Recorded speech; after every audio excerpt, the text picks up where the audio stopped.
7월 13일 목요일 이사야서 11장 1절로 16절 이새의 줄기에 돋아난 싹입니다. 누구나 살아가면서 정말 모든 것이 끝난 것처럼 여겨질 때가 있습니다. 내 마음도 가정도 심지어 교회 생활마저 메말라 갈 수 있습니다.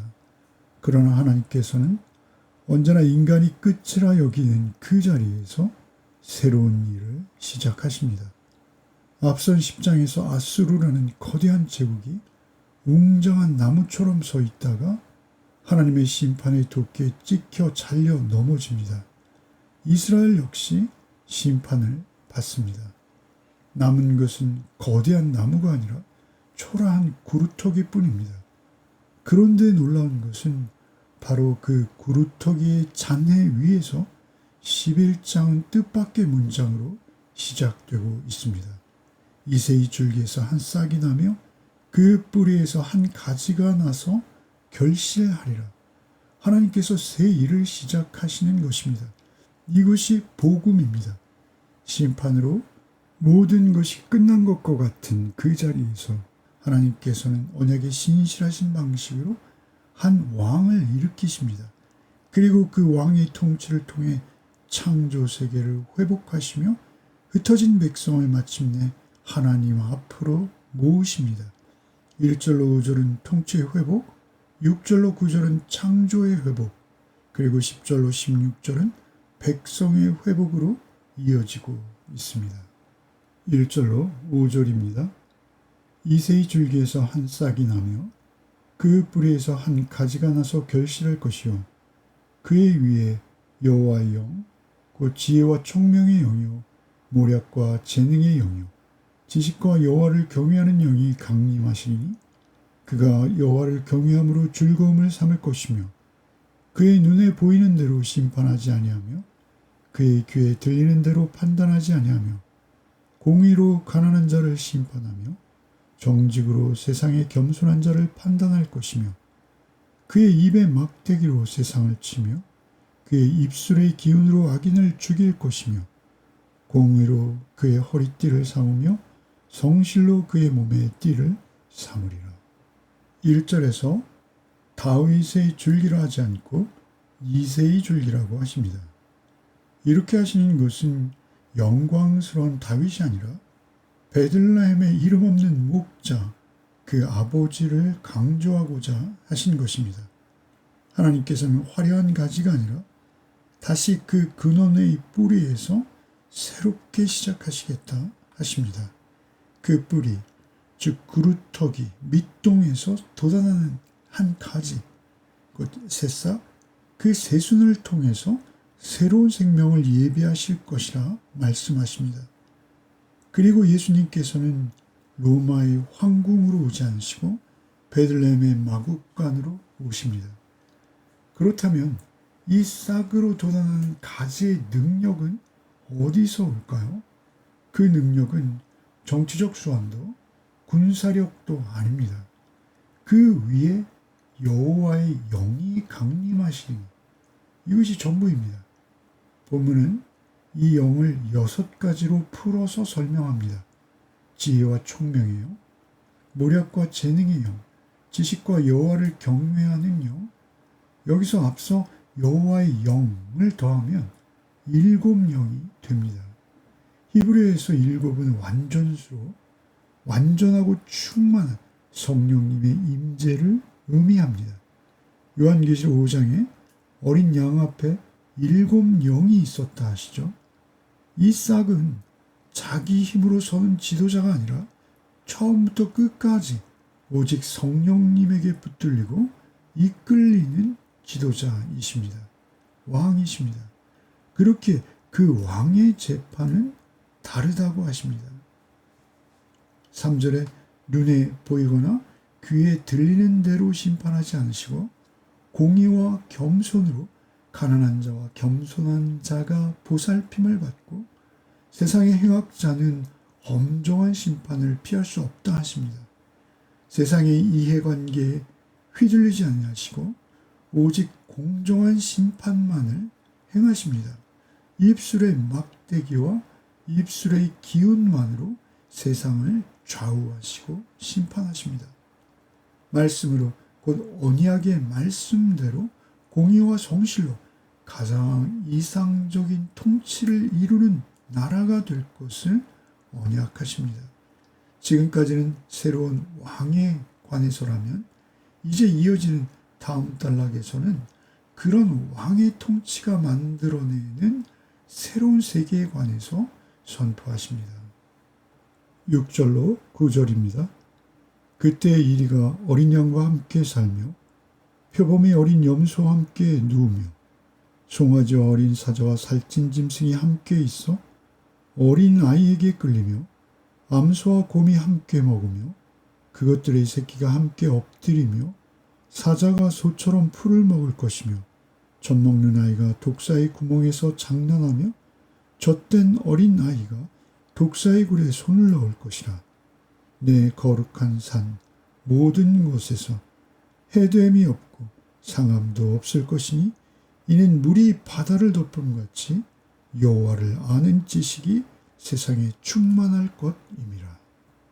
이리와 어린 양, 표범과 어린 염소, 송아지와 어린 사자, 암소와 곰, 사자가 소처럼 풀을 먹고 젖 먹는 아이가 독사의 굴에 손을 넣고 장난하는 그런 장면이 기록되고 있습니다.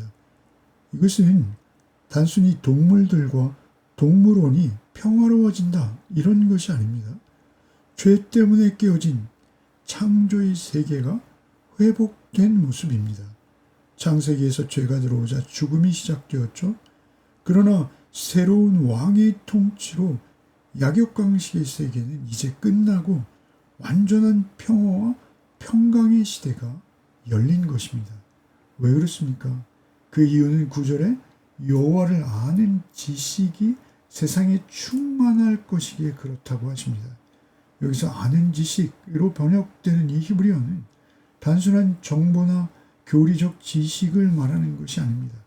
창세기 4장에서 아담이 그 아내 하와를 알매라고 할 때 그때 쓰인 것과 같은 계열의 단어입니다. 인격적이며 관계적인 친밀함을 말하는 것입니다. 특별히 경험을 통해서 서로를 알아가는 것을 말합니다. 결국 세상의 회복은 하나님에 관한 정보가 늘어나서가 아니라 하나님을 인격적으로 알고 친밀히 교제하는 그 알미 온 세상을 덮을 때 이루어질 것이다 하십니다. 물이 바다를 덮듯이 남김없이 예외 없이 세상은 새로워질 것이다 하십니다. 복음 안에서 하나님을 알고 경험해 갈 때 우리 내면에 그 사자 같던 독선과 탐욕이 사라지고 어린 양과 같은 겸손이 이루어집니다. 교회는 새로운 통치로 열리는 새 창조를 먼저 경험한 사람들의 모임입니다. 완전한 완성은 주께서 다시 오실 날 온전히 이루어지고 말 것입니다. 10절로 16절입니다. 그날에 이새의 뿌리에서 한 싹이 나서 만민의 기치로 설 것이요 열방이 그에게로 돌아오리니 그가 거한 곳이 영화로우리라. 그날에 주께서 다시 그의 손을 펴사 그의 남은 백성을 아수르와 애굽과 바드로스와 구스와 엘람과 시날과 하맛과 바다 섬들에서 돌아오게 하실 것이라. 여호와께서 열방을 향하여 기치를 세우시고 이스라엘의 쫓긴 자들을 모으시며 땅 사방에서 유다의 흩어진 자들을 모으시리니 에브라임의 질투는 없어지고 유다를 괴롭히던 자들은 끊어지며 에브라임은 유다를 질투하지 아니하며 유다는 에브라임을 괴롭게 하지 아니할 것이요 그들이 서쪽으로 블레셋 사람들의 어깨에 날아앉고 함께 동방 백성을 노력하며 에돔과 모압의 손을 대며 암몬 자손을 자기에게 복종시키리라. 여호와께서 애굽 해만을 말리시고 그의 손을 유브라데 하수 위에 흔들어 뜨거운 바람을 일으켜 그 하수를 쳐 7갈래로 나누어 신을 신고 건너가게 하실 것이라. 그의 남아있는 백성 곧 아수르에서 남은 자들을 위하여 큰 길이 있게 하시되 이스라엘이 애굽 땅에서 나오던 날과 같게 하시리라. 10절에 그날에라는 표현은 종말론적인 시제로 볼 수 있습니다. 이제 이삭은 만민의 기치, 곧 전쟁터에서 흩어진 군사를 다시 불러 모으는 깃발로 세워집니다. 놀라운 것은 이 깃발 아래 모이는 무리가 이스라엘만이 아니라는 것입니다. 열방입니다. 이 구절을 바울 사도께서는 로마서 15장 12절에 이방인의 구원에 대한 직접적인 성경적 근거로 인용하십니다. 십자가에 달리신 그리스도께서 바로 이 만민의 기치이십니다. 십자가는 유대인만을 위한 사건이 아니라 모든 민족을 위한 구원입니다. 주님의 깃발을 바라보는 모든 민족이 주님 앞으로 모여드는 것입니다. 이어지는 장면은 두 번째 출애굽이죠. 11절에 다시는 이제 첫 번째 출애굽에 의해서 다시 한번 하나님께서는 손을 펴사 애굽에서 백성을 이끌어 모으십니다. 아스로와 애굽과 바드로스와 구스와 엘람과 시날과 하맛과 바다의 섬들 곧 사방에 흩어진 자들을 모두 모으십니다. 15절에 홍해를 말리시고 유브라데강을 쳐서 7갈래로 나누어 신을 벗고 건너가게 하시는 장면은 그 출애굽기 홍해 사건을 문자 그대로 불러오는 것입니다. 이사야 선지자는 이렇게 옛 출애굽들의 언어를 가져와서 장차올 궁극적인 구원, 곧 새 출애굽을 노래하십니다.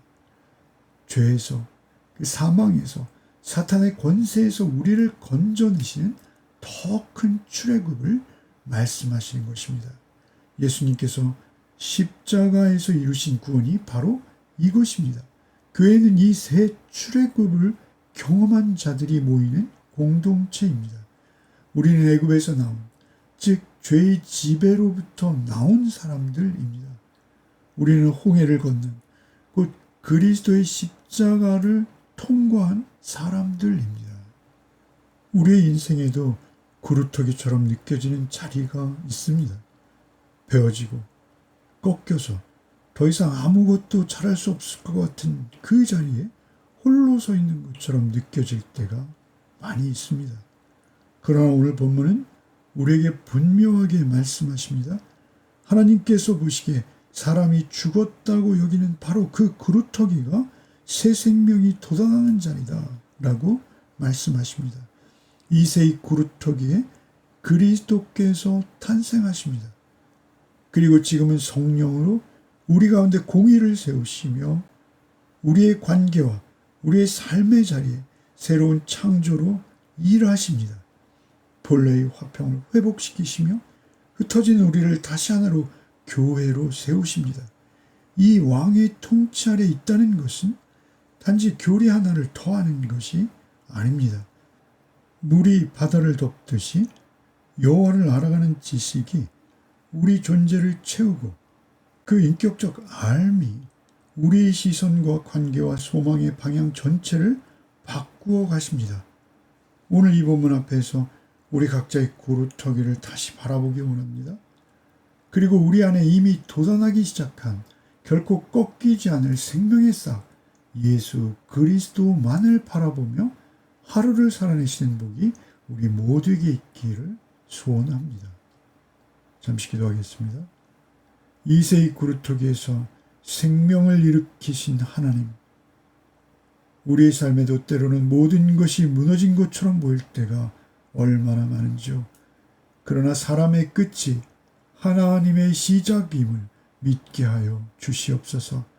절망보다 주님의 약속을 바라보게 하시고 우리의 눈을 구루터기에서 피어난 생명의 싹신 예수 그리스도에게만 고정하게 하여 주시옵소서. 공의와 신실함으로 다스리시는 그리스도 앞에 우리의 삶을 드릴 수 있게 하여 주시옵소서. 주를 아는 인격적인 지식이 오늘도 우리의 삶의 자리에 드러나는 산 지식으로 증거되게 하여 주시옵소서. 이 땅의 약육강식과 갈등 속에서도 복음의 빛을 비추이며 하나님 나라를 향해 담대히 걷는 하루가 되게 하여 주시옵소서. 우리의 참된 왕이신 예수 그리스도의 이름 받들어 기도드리옵나이다. 아멘.